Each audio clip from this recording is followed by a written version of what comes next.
We can sugarcoat it as much as we want. At the end of the day, steroids will kill you. Boom!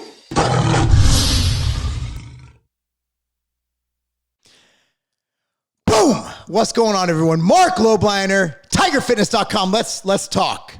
Let's be real here. Now, I just retired from bodybuilding. Now, my health problems, my rhabdo, that's the only health. The stuff I got was not related to steroids, although, I don't know, right? It could have been from stuff in the past, whatever. We know what our body's doing. But I had skin cancer, right? Carcinoma, not a huge deal. A big deal, yet not a huge deal.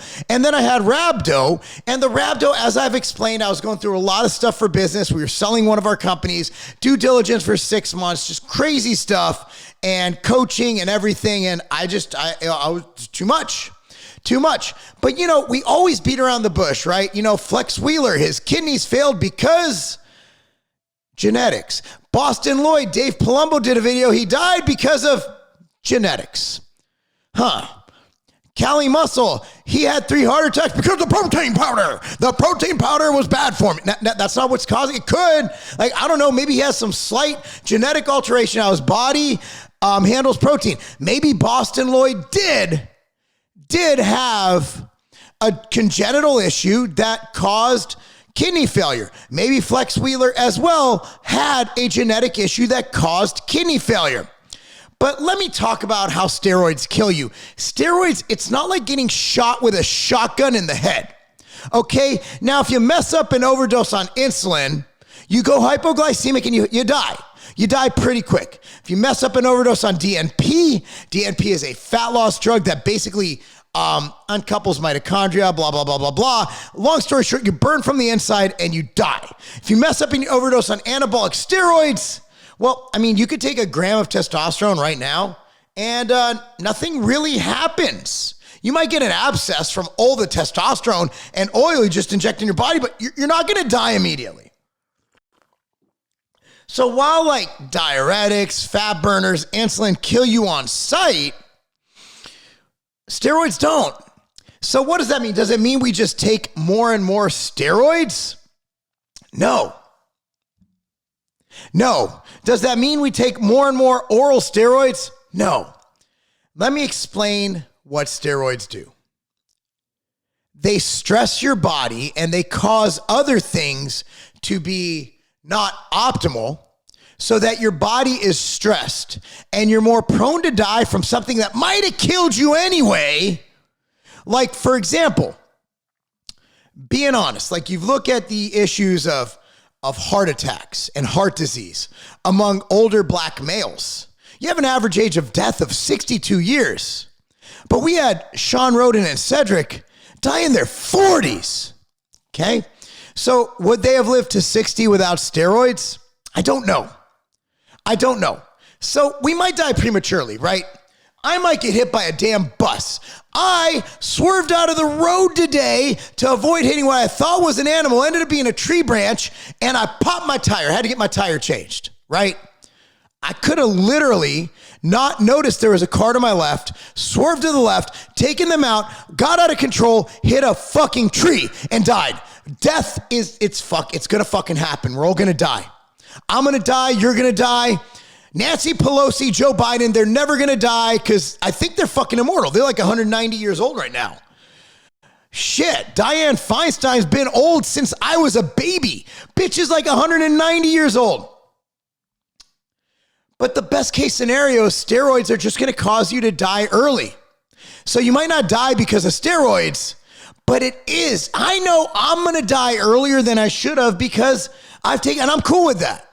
I come to grips with that, but I want you young cats, before you pick up the needle, before you shove it in your glute, before you shove it in your delt, before you shove it in your lat, or anywhere else you kids are injecting now, I want you guys to listen closely.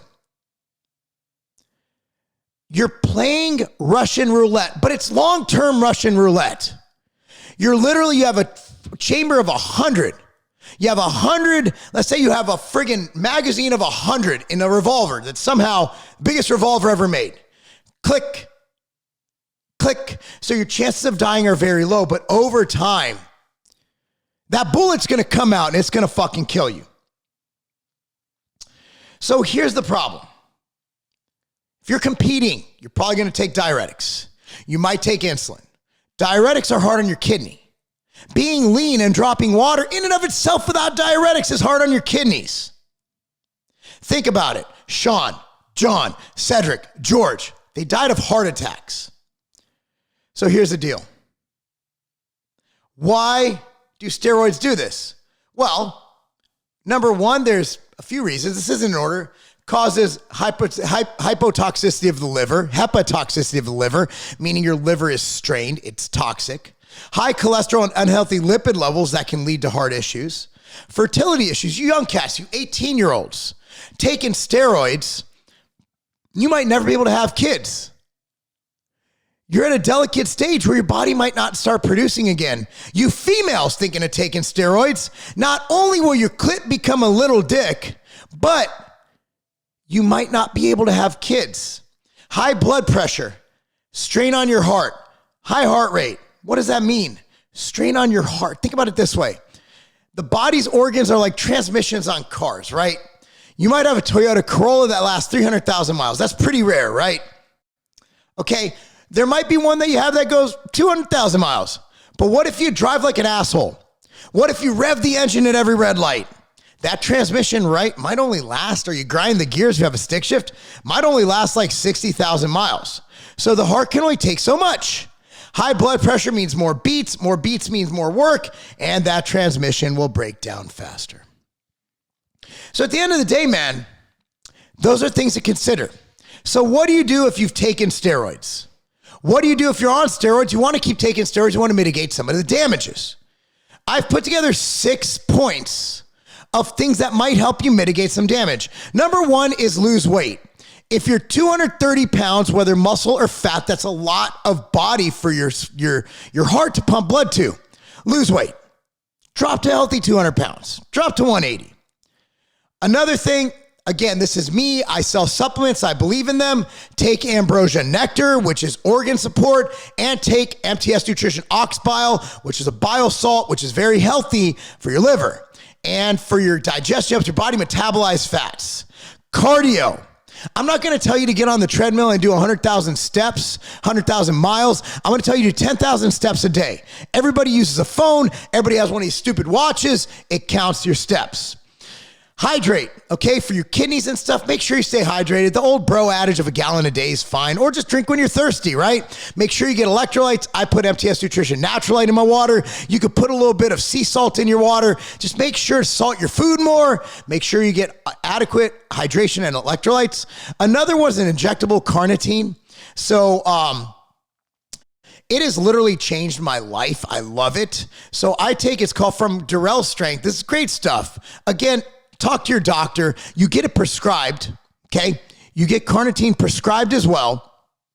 But I usually take around 480 milligrams of carnitine, and choline is an excellent add-on. Helps with nervous system recovery and my mental acuity. When combined with Ambrosia Mental Jewels, I've never been this smart in my life, and I'm pretty fucking smart. So anyway, I'll link it down below. That, as well as my doctor, my HRT doctor, as well as the site to get carnitine. Again, I'm not recommending anything. I'm just saying there is great data, not on humans. It's not on humans, of carnitine and heart remodeling. Yes, remodeling in the heart means if you fucked it up, it helps to put it back together. That's what remodeling is. Think about it like you bought a house built in the 1960s, and then you hire a team or you do it yourself, and you make over the kitchen, and you fucking put in the white cabinets and the fucking clean countertops. You put a sink in the island. That's what carnitine might do. Again, it's on rodent models. And the last one is stop being a fucking idiot. Don't overdo it. If you're taking steroids, be modest with it. Don't overdo stuff, right? So that's the deal. I think we all get to a point, and Dorian Yates did a good job stepping away from it and mitigating a lot of the issues he had. But at the end of the day, man, yeah, you YOLO it. You want to be the best. You want to get a pro card. You want to go to the Olympia, whatever. Or you just want to look good naked. You want to look good at the beach. But you have to mitigate the side effects. You have to mitigate the risks. You have to put in perspective, is this worth it? Anyway, guys, thank you so much for watching.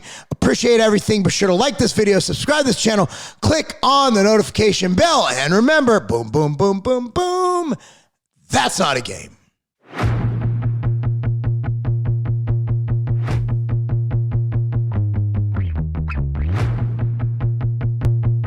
Training intensity is everything. If you want to build muscle, if you want to get better, if you want to go hard, you need to train intense. A lot of pre-workouts, they get you intense. But then what happens? You crash. A lot of pre-workouts, they give you the pump, but then what happens? It wears off. A lot of pre-workouts, they'll give you all that stuff, but it doesn't add to your endurance. I want to be able to lift heavy. I want to be able to feel the pump. I want veins bulging from every single part of my body. I want to lift heavier weights every single time. I want to run farther. I want to run faster. I want to push harder, and I want to get bigger, stronger, and faster. And that's why I created Clash 3D. This pre-workout is next level, featuring 3D pump, Vasodrive AP, and a lot of other epic ingredients. Guys, this is the pre-workout that you need to take your workouts and your performance and your physique to the next level.